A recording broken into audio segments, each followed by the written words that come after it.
Hello. In this lecture we will change the transform set to use ESP for phase 2. We will use encapsulation security payload. We will specify to use ESP, triple DES, and ESP with MD5.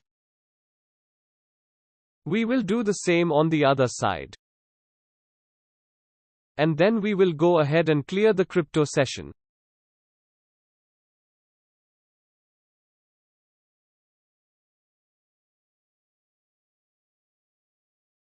We will ping the other side.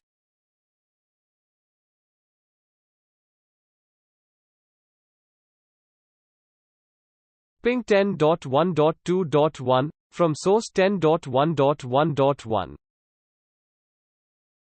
And we see here the 6 main mode packets and the 3 quick mode packets. And those are followed by ESP packets.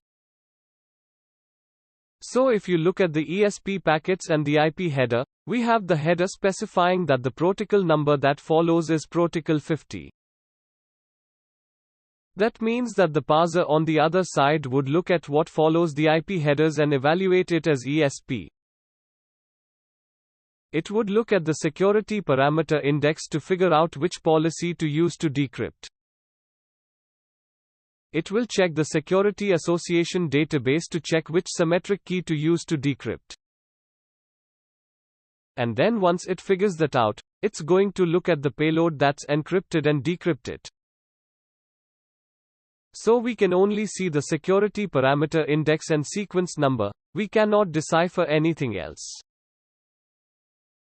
So following that, what you have is the payload, which is encrypted and padded. It also contains the integrity check value. When we specified the transform set, we specified triple DES and MD5. The receiver would decrypt the traffic. It will read the decrypted payload.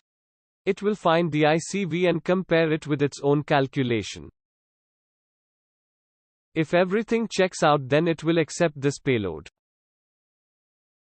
We will talk more in the next lecture.